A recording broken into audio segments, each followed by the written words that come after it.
کیا یہ لوگ اب بھی فیصلہ کریں گے سندھ کے مستقبل کا؟ کیا یہ لوگ اخلاقی طور پر بھی اہل ہیں کہ یہ ایک عام آدمی کی آواز بن سکیں؟ کیا ان لوگوں کے سیاسی کردار پر کوئی کرپشن کا دھبا نہیں ہے؟ چلیں آپ پاکستان چھوڑیے، سندھ کی بات کر لیتے، صرف سندھ کی۔ سندھ کو آپ نے کہاں کھڑا کر دیا؟ کیا یہ لوگ پاکستان کو ایک بھی ایسی شاندار تخلیق دے سکے جس کا یہ ذکر کر سکیں؟ اسی تو لیے تو بھٹو کو بیچ رہے ہیں آج تک۔ پاکستان کا جتنا حسن ہے وہ قدرتی ہے، ڈیفینیٹلی قدرتی ہے۔ انہوں نے پاکستان یا سندھ میں ایسا کون سا ایک کارنامہ انجام دیا جس کو دیکھنے دنیا باہر سے ٹکٹ کٹوا کے، ٹکٹ لے کے، ویزا لگوا کے اسپیشل آئے؟ اب یہ تمام جو سندھ کے رکھوالے ہیں اپنی عید یا چھٹیاں کہاں گزارتے ہیں؟ کہاں جاتے ہیں بچوں کے لے کے؟ آپ کو پتہ ہے نا، ایفل ٹاور سے نیچے تو جاتے نہیں ہیں، برج خلیفہ سے نیچے تو ان کا کوئی چکر نہیں لگتا۔ بیجنگ ایئرپورٹ جاتے ہیں گھومنے کے لیے، جو میں نے آپ کو نظارے دکھائے تھے۔ عام لوگ چاہتے ہوں کہ ہم زندگی میں ایک دفعہ مرنے سے پہلے دیکھ کر آئیں تمام جگہ، تو خواہشیں تو ہوتی ہیں نا، اس میں کیا غلط بات ہے؟ گھومنا پھرنا کہاں غلط بات ہے؟ آپ گھوم پھر کر آ سکتے ہیں، واپس آ کے اپنے ملک میں دوبارہ انجوائے کیجیے۔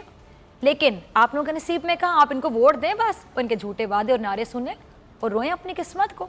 یہ لوگ جائیں گے اپنے بچوں کو لے کے، اپنے بچوں کو پیرس کے ڈزنی لینڈ کی سیر بھی کرواتے ہوں گے اور سوچتے بھی ہوں گے کہ ہم بھی ایک دن برج خلیفہ بنائیں گے، لیکن وہ سوری ٹو سے کہتے ہوں گے کہ پاکستان میں نہیں ہوگا، جہاں ہمارے پیسے ہیں، جہاں ہماری جائیدادیں ہیں، جہاں ہمارے فلیٹس ہیں، جہاں ہمارے بچوں نے چھٹیاں گزارنی، جہاں ہمارے بچوں نے تعلیمیں حاصل کرنی ہے، جہاں ہمارے بچوں نے نوکریاں کرنی ہے، وہاں پر بنائیں گے۔ شرم ان کو نہیں آتی؟ کسی اور ملک میں بنائیں گے، جو منصوبے بھی بنائیں گے، اور ہمارا ذاتی ہوگا، وہ کوئی پوچھنے والا بھی نہیں ہوگا۔ اسحاق ڈار نے جیسے فیصلہ کر لیا تھا کہ وہ دنیا کی سب سے بلند ترین عمارت بنائیں گے دبئی میں، جس میں وہ خود رہا کریں گے، اسی لیے انہوں نے قومی خزانے کو بڑی بے دردی سے لوٹا اور ڈکار بھی نہ لی۔ اب باہر بیٹھ کر میک اپ کر کے جاگنگ کرتے ہوئے نظر آتے ہیں، لیکن پاکستان آنے کی ہمت نہیں ہے، سکت نہیں ہے، حوصلہ نہیں ہے۔ اور اسحاق ڈار کا جس جماعت سے تعلق ہے اس کا نام ہے جی مسلم لیگ نون۔ مسلم لیگ نون میں بھی اگر میں کہوں جی ماشاءاللہ سبحان اللہ بہت ہی تخلیقی ٹیلنٹڈ ذہن موجود ہیں، شخصیات موجود ہیں، بہترین قابل ترین شخصیات نے بھی کئی قابل فخر کارنامے انجام دیے، لیکن وہ آج بھی ادھورے ہیں، پورے نہیں ہو سکے، مکمل نہیں ہو سکے۔ جیسا کہ ایک ایسا منصوبہ جو کہ مکمل ہوا، جس کا پتہ قوم کو بعد میں چلا، شاید نواز شریف نے قوم کو سرپرائز دینے کا ارادہ کیا ہوگا، سرپرائز تو بڑے دیتے ہیں یہ قوم کو، لیکن سرپرائز جو تھا وہ پیناما لیکس نے، وہ منصوبہ جو آیا، لندن کے عظیم الشان فلیٹس آ گئے، اور جو بنائے کسی نے بھی ہوں گے، خریدے نواز شریف صاحب نے، دولت ہی بہت زیادہ تھی، امیر ملک کے 3 بار وزیر اعظم تھے، سلیکٹڈ نہیں الیکٹڈ ہی ہوں گے۔ نواز شریف صاحب شاید سیاست میں ارادہ ہی یہی کر کے آئے تھے کہ کچھ ہو نہ ہو لندن میں فلیٹس ضرور لینے ہیں، اور اس میں بری بات بھی نہیں، ہر انسان کا کوئی نہ کوئی خواب ہوتا ہے، ہر انسان کی کوئی نہ کوئی خواہش بھی ہوتی ہے، ہر انسان کی کوشش ہوتی ہے کہ وہ اپنے خواب کو پورا کر سکے، لیکن مسئلہ یہ ہوا کہ نواز شریف نے اپنے خواب قوم کے پیسوں سے حقیقت میں بدلے، اور قوم بیچاری کو پتہ ہی نہیں تھا۔ نواز شریف نے اپنے بچوں کے مستقبل، قوم کے بچوں کے مستقبل کو تاریک کر کے سوارے، بیچاری قوم کو پتہ ہی نہیں تھا۔ نواز شریف صاحب نے اپنے خاندان کی دیکھ بھال قومی خزانے سے کی، اور اس بیچارے قومی خزانے کو بھی نہیں پتا تھا کہ میرے ٹیکے لگا رہا ہے یہ بندہ جس کا نام نواز شریف ہے۔ نواز شریف نے اپنی اور اپنے تمام گھر والوں کی آرائشیں، آسائشیں، اس کا انتظام قوم کے خون پسینے کی کمائی سے کیا تھا، اور ان کے تخلیقی ذہن رکھنے والے جو گھر والے ہیں، رشتہ دار ہیں، دوست احباب ہیں، انہوں نے کیا کیا؟ چند سڑکیں، چند پل بنانے کے نام پر 30,000 ارب قرضہ چڑھا دیا ملک اور بیچاری قوم پر، اور چند یہ underpasses, overhead bridges, سڑکیں دکھا کر، کوئی بسیں ٹرینیں دکھا کر جمہوریت جیت گئی، ووٹ کو عزت مل گئی ان کے بقول۔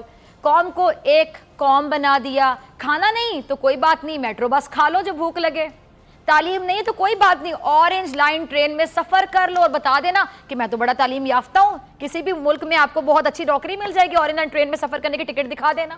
اسپتال نہیں تو کوئی بات نہیں، سڑک پر بچے پیدا کر لو، پروٹوکول لگے ہوتے ہیں، چنگچی میں بچے پیدا ہو رہتے ہیں، ہاسپٹل جانے کا راستہ ہی نہیں مل رہا، پروٹوکول لگے ہوئے ان لوگوں کے، علاج بھی وہیں پہ کروا لو سڑک پہ۔ جو سڑک بناتے ہیں اسی کو گروی رکھوا دیتے ہیں، جو سڑک نہیں بھی بنائی ہوتی ہے اسے بھی گروی رکھوا دیتے ہیں، ہر عمارت کو گروی رکھوایا، قوم کے پیسوں پر علاج کروایا بیچارے غریب اس نواز شریف نے, دورے کیے, لاکھوں کے ٹپس دی, تحائف دیے, تحفے دیے, ساڑیاں بھیجیں اور حاصل کی, اور پھر جب نااہل ہوئے تو ووٹ کو عزت دو کی تحریک چلا دی. شاید سڑکیں اسی ڈر سے بنائی تھیں کہ جب بھی کرپشن کا بھانڈا پھوٹے گا تو انہی سڑکوں پر تو آنا ہے اپنے چاہنے والوں کے ساتھ جلسے جلوس کرنے, اور پھر وہی کیا, انہی سڑکوں کا استعمال کیا. آج کہاں ہیں؟ جیل میں بیٹھے ہوئے ہیں, اپنی کرتوتوں کی وجہ سے جیل میں بیٹھے ہیں, آرام کر رہے ہیں. ایک مارچ ہونے والا ہے, اس مارچ کا انتظار کر رہے ہیں, ڈٹے ہوئے ہیں کہ اس مارچ کو بھرپور سپورٹ کیا جائے. لیکن بھائی کے ایک بار پھر کمر میں تکلیف ہو گئی, اور یہ تکلیف نواز شریف کے بھائی کو پہلی بار نہیں کئی بار ہوئی ہے. آپ کو پتہ ہی, اب تو آپ لوگ بھی کہتے ہوں گے پتہ نہیں واقعی ہو رہی ہے کہ نہیں ہو رہی ہے. روزانہ تو تکلیف ہوگی تو ظاہر بات ہے تکلیف بھی محسوس نہیں ہوگی. ایک بار تو جب ہوئی تھی تو آپ کو یاد ہوگا جب شہباز شریف نواز شریف کو ایئرپورٹ لینے آ رہے تھے, یاد ہے, اتنی تکلیف ہوئی کہ راستے میں رہ گئے. کہتے ہیں اتنی تکلیف ہو رہی کیسے لینے جاؤں, ایئرپورٹ پہ پہنچ ہی نہیں سکتا. اور ایئرپورٹ پہ نواز شریف کو لینے چلے گئے قانون نافذ کرنے والے ادارے, بھائی غائب ہو گیا. تکلیف تھی نا, تو کیسے جا سکتا تھا بیچارہ بیمار آدمی. آج بھی شہباز شریف کی کمر میں تکلیف ہو گئی ہے, جس کی وجہ سے وہ نواز شریف سے جیل میں ملنے بھی نہیں جا سکے.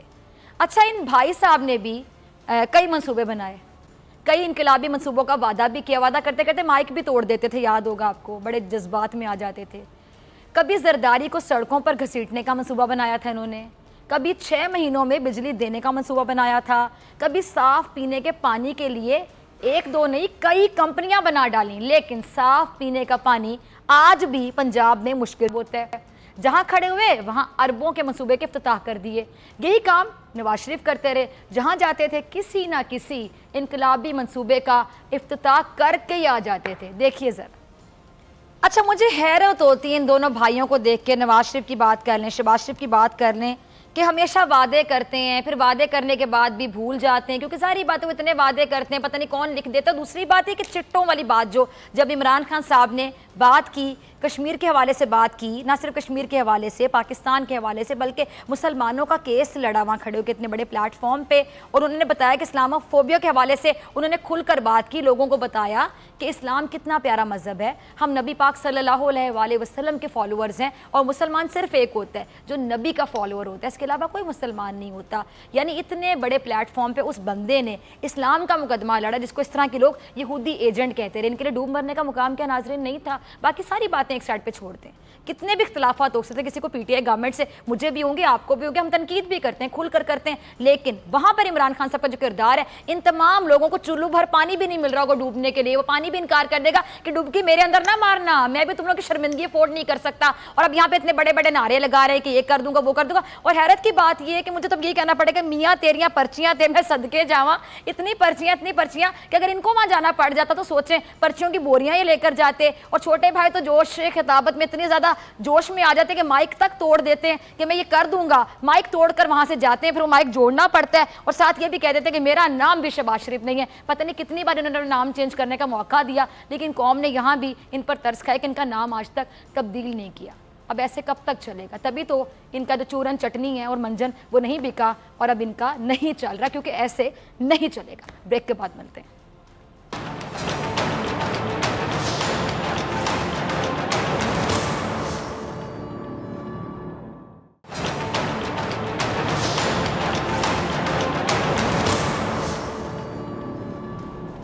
ویلکم بیک ناظرین, آپ دیکھ رہے ہیں ایسے نہیں چلے گا. میں ہوں آپ کے ساتھ ڈاکٹر فضا اکبر خان.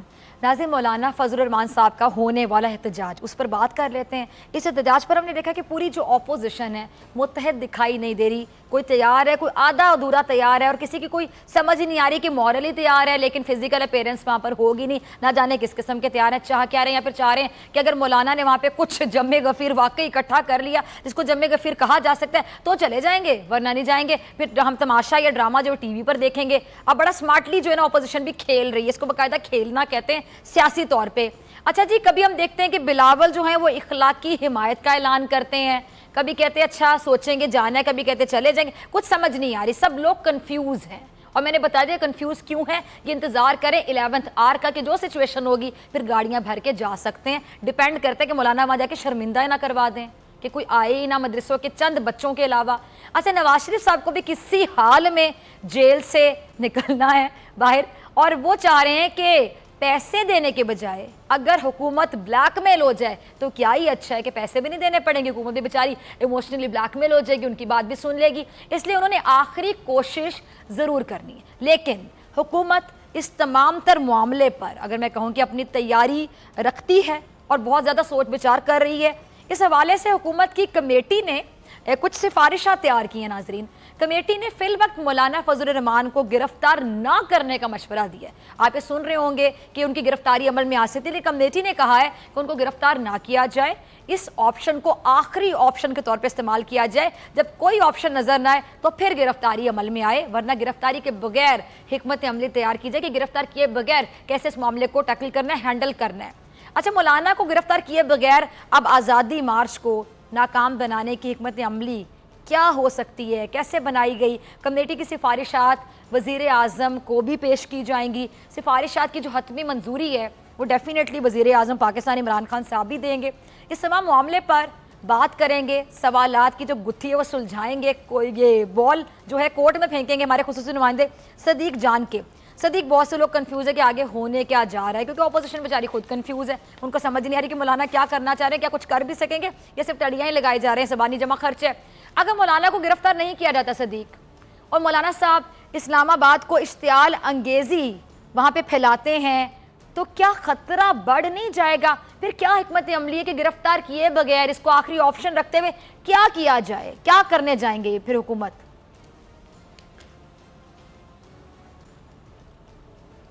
دیکھیں, حکومت نے جو کمیٹی بنائی ہے وہ مسلسل ان چیزوں کو دیکھ رہی ہے اور نظر آ رہا ہے حکومت کو ایک تو پہلی بات یہ ہے کہ یہ جو کہا جا رہا ہے کہ حکومت بہت زیادہ پریشان ہے, ایسی کوئی بات نہیں ہے. حکومت بہت کانفیڈنٹ ہے کیونکہ وہ مولانا صاحب کی جو سیاسی ورث ہے اس کو بہت اچھی طرح جانتے ہیں اور اس کے اوپر مکمل رپورٹس بھی ان تک آ چکی ہیں. دوسری بات یہ ہے کہ آپ نے پیپلز پارٹی کی بات کی, آصف علی زرداری صاحب دعائیں دے رہے ہیں, بلاول بھٹو جو ہیں وہ اخلاقی حمایت کا اعلان کر رہے ہیں. باقی پیپلز پارٹی سندھ کی جماعت ہے صرف, اور پیپلز پارٹی سندھ کہہ چکی ہے کہ پنجاب نہیں جاؤں گی. تو اگر وہ پنجاب نہیں آئیں گے, اگر وہ اسلام آباد نہیں آئیں گے, تو پھر تو کوئی مولانا کو نہ اخلاقی حمایت کی ضرورت ہے نہ مولانا کو دعاؤں کی ضرورت ہے. اور اگر میں آپ کو یہ بتاؤں کہ مولانا فضل الرحمان نے پرسوں صحافیوں سے ملاقات کی جو کہ غیر رسمی گفتگو تھی, اس میں مولانا نے عمران خان پہ اگر 20 منٹ بات کی ہے تو 45 منٹ انہوں نے پیپلز پارٹی اور نون لیگ پہ بات کی ہے. اور انہوں نے ایسی سخت باتیں کی ہیں جس سے اندازہ ہوتا تھا کہ وہ اس وقت عمران خان سے زیادہ ان کو پیپلز پارٹی اور نون لیگ کے اوپر غصہ ہے. تو آپس میں شدید تقسیم ہے, لیکن اس بات کو یہ اوپنلی اس لیے نہیں کہتے کہ انہیں یہ پتہ ہے کہ اگر یہ ہم اوپنلی اس بات کا اعتراف کر لیں گے تو اپوزیشن کمزور ہو جائے گی, حکومت مزید کانفیڈنٹ ہو جائے گی. یہ جو کمیٹی ایک بنائی گئی ہے وہ مسلسل حکمت عملی بنا رہی ہے, اور اس کمیٹی نے اب رائے یہ دی ہے, مشورہ یہ دیا ہے, سفارش یہ کی ہے کہ مولانا فضل الرحمان کو گرفتار نہ کیا جائے. مولانا فضل الرحمان کی گرفتاری ان کی اس تحریک میں جان ڈالنے کے مترادف ہوگا. کمیٹی یہ کہہ رہی ہے کہ بہت سارے آپشنز ایسی حکمت عملی بنائی گئی ہے کہ مولانا کو گرفتار بھی نہ کیا جائے اور ان کے اس آزادی مارچ کو ناکام بھی بنا دیا جائے. ایک اور بات کمیٹی نے جو لکھی ہے اپنی رپورٹ میں جو وزیر اعظم کو پیش کی جائے گی, وہ یہ کہتے ہیں کہ مولانا خود اپنی باتوں سے پیچھے ہٹ رہے ہیں. مولانا خود اب یہ کہہ رہے ہیں کہ میرے اس اسلام آباد آنے کو نہ اسلام آباد لاک ڈاؤن کہا جائے, نہ اس کو دھرنا کہا جائے, بلکہ اس کو مارچ کے طور پر ٹریٹ کیا جائے, اس کو آزادی مارچ ہی کہا جائے. اور مولانا یہ تاثر دے رہے ہیں کہ وہ 3 سے 4 دن اگر آ بھی گئے تو 3 دن سے زیادہ کے لیے نہیں بیٹھیں گے. آپ نے کل دیکھا ہوگا کہ بلاول بھٹو یہ کہتے ہیں کہ ابھی تک بلاول جو کہ مولانا صاحب کے بھتیجے ہیں, بڑے قریب ہیں, مولانا صاحب نے اپنے بھتیجے بلاول کو بھی ابھی تک نہیں بتایا کہ انہوں نے کہاں سے نکلنا ہے, کب نکلنا ہے, کتنے دن کے لیے نکلنا ہے, ان کو کچھ نہیں پتا. نون لیگ کو بھی کچھ نہیں پتا. لیکن اب مولانا نون لیگ کو بھی اب یہ کہنے لگے کہ میں نے آنا ہے, جلسہ کرنا ہے, تو آپ آ جائیں میرے ساتھ. تو ابھی تک پیپلز پارٹی اور نون لیگ صرف دعاؤں کی حد تک مولانا صاحب کے ساتھ ہیں, اور حکومت بھی یہ دیکھ رہی ہے کہ اگر ہم مولانا کو گرفتار کرتے ہیں تو یہ اوور ریئیکٹ کرنے کے مترادف ہوگا. خواہ میں ایک ان کے کارکنان میں ایک شدت آ جائے گی. اچھا صدیق, ایک سوال جب مولانا میں بہت سے ذہنوں میں گردش کر رہا ہے, آ بھی جائیں. ٹھیک. اچھا, اب سوال یہ ہے صدیق جو بہت سے ذہنوں میں گردش کر رہا ہے, بہت سے لوگ یہ جاننا چاہ رہے ہیں, آپ کے ذہن میں بھی آئے گا, ہر ذی شعور بندے کے ذہن میں آئے گا کہ جب مولانا کا ایک ہی مطالبہ ہے کہ حکومت کسی طرح گھر چلی جائے, کیونکہ مولانا انتہائی لیول کی نفرت کرنا شروع ہو گئے عمران خان صاحب سے. پتہ نہیں جو پرسنل گرج ہے اس میں ملک کو کیوں استعمال کر رہے ہیں, مدرسے کے بچوں کو کیوں استعمال کریں, سب سے بڑھ کے مذہب کو کیوں استعمال کر رہے ہیں بھائی؟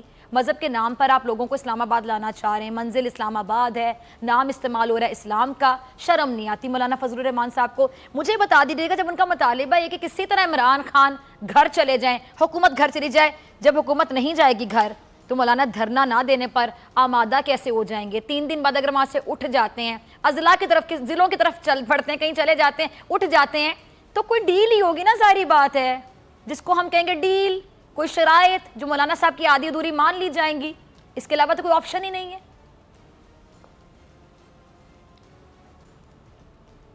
دیکھیں مولانا صاحب کی خواہشیں بڑی چھوٹی چھوٹی سی ہیں, بڑی معصومانہ سی ہیں.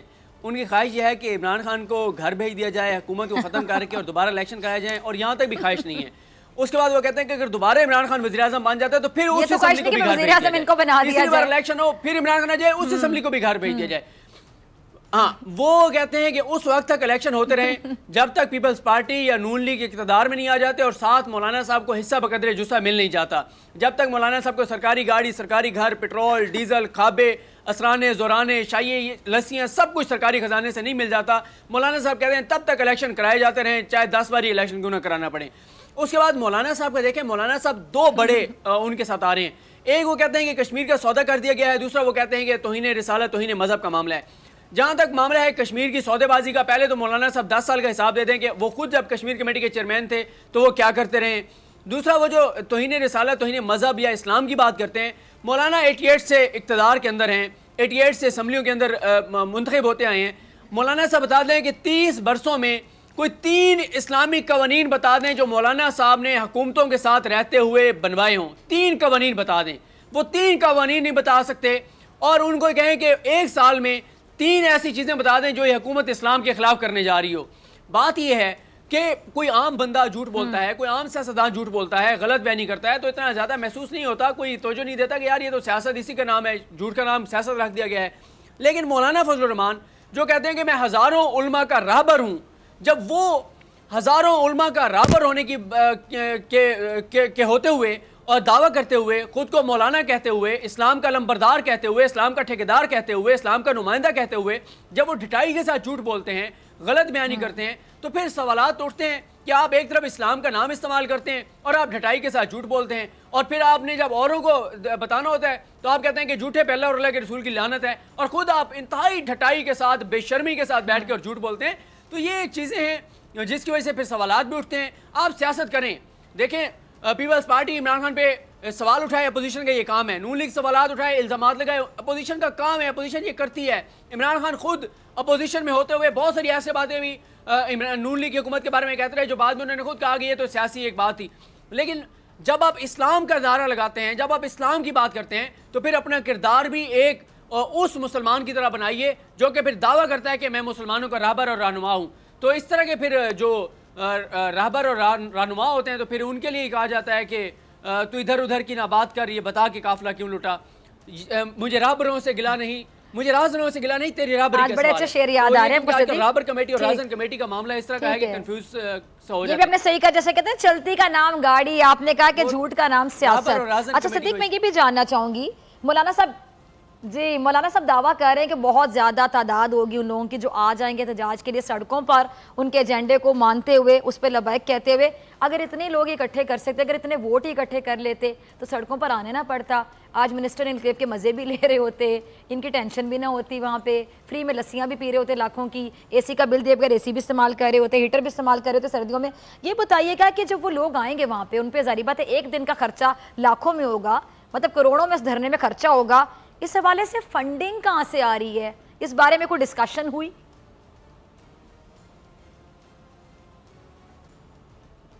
دیکھیں یہ اب جو اکاؤنٹس کی تفصیلات منگوائی گئی ہیں, یہی چیز تو دیکھی جا رہی ہے کہ جو مدارس کے فنڈز ہیں, کیا وہ مدارس کے فنڈز جو زکوٰۃ, صدقات, فطرانے جو لوگ دیتے ہیں مدارس کو, کیا وہ پیسہ اس دھرنے کے اوپر خرچ کیا جا رہا ہے یا کوئی اور فنڈ ہے؟ کیونکہ دیکھیں سپریم کورٹ کا بھی ایک فیصلہ آ چکا ہے کہ جو سیاسی جماعتیں ہیں ان کے سورس آف جو فنڈنگ ہے اس کے حوالے سے بھی اداروں کو دیکھنا چاہیے کہ ان کو فنڈنگ کہاں سے ہو رہی ہے. تو مولانا صاحب جتنی اسلام آباد کی آبادی ہے اتنے ہی لوگوں کو لے کر آنے کی بات کر رہے ہیں, اور آپ نے دیکھو گا سوشل میڈیا پہ بڑی اچھی پوسٹیں چل رہی ہیں کہ ان کے مطابق تو اگر ایک دیگ 40 لوگ ایک دیگ کھائیں تو کم از کم 30,000 دیگیں جو مولانا تعداد بتا رہے ہیں 15 اگر 50 بندے بھی ایک دیگ کھائیں تو 15 لاکھ لوگوں کے لیے 30,000 دیگیں جو ہیں ایک وقت میں پکنی ہیں. تو اب اسلام آباد آپ نے بھی دیکھا ہے, اب پتہ نہیں اسلام آباد پورے میں اتنی جگہ نہیں ہے کہ 30,000 دیگیں پک سکیں. یعنی جتنی اسلام آباد کی آبادی ہے اتنے ہی لوگ مولانا صاحب لے کے آ رہے ہیں. تو جتنے اسلام آباد کے گھروں میں ایک ٹائم کا کھانا پکتا ہے اتنا ہی کھانا دھرنے والوں کے لیے پکنا ہوگا. تو آپ خود اندازہ لگا لیں کہ اس بات میں کتنی حقیقت ہوگی یا سچائی ہوگی. باقی مولانا صدیق ان میں آدھوں کی تعداد تو مولانا کے ایجنڈے کو فالو کرنے والے نہیں ہوں گے بلکہ دیگیں کھانے والے ہی ہوں گے, جن کو بھوک وہاں پہ لے جائے گی کہ یہ دیکھ تو چلے مل رہی ہے نا, کھانا کھا کے آ جاتے ہیں تو اچھی چلتے بنے کے کھانے کے بعد. میرا خیال ہے کہ ہاں چلے ایک ثواب کما لیں گے, مولانا سے بھوکوں کو کھانا کھلا دیں گے. کہ ایک لنگر خانہ یہ جو مولانا کا اس کے اوپر ایک لنگر خانہ یہ مولانا صاحب کہیں کہ عمران خان کوئی تبصرہ نہیں کرے گا, جو بڑے بڑے تبصرے کر رہے ہیں عمران خان والے لنگر خانوں پر, چلے بھی جائیں گے تو بعد میں بھی لنگر خانہ. ٹھیک ہے جی, بالکل ایسے ہی ہے. اور جی صدیق اپنی بات کمپلیٹ کیجئے, مجھے کلوزنگ کی طرف جانا ہے. ڈاکٹر جی بس میں یہ کہہ رہا تھا 2014 میں جو لوگ دھرنوں کے خلاف تھے, آج کیونکہ یہ دھرنے عمران خان کے خلاف ہے تو وہ سارے اس کے حق میں ہو گئے ہیں, ہمارے تجزیہ کار, ہمارے صحافی, ہمارے دانشور. ٹھیک ہے جی, بہت شکریہ صدیق جان آپ کی بڑی خبر کے لیے, تبصرے کے لیے, تجزیے کے لیے. اسی کے ساتھ ڈاکٹر فضا اکبر خان کو دیجیے اجازت, آپ سے ملاقات ہوگی انشاءاللہ کل سیم ٹائم سیم چینل. اگر زندگی نے وفا کی, دعاؤں میں یاد رکھیے گا, ڈھیر سارا خیال رکھیے گا. اللہ نگہبان.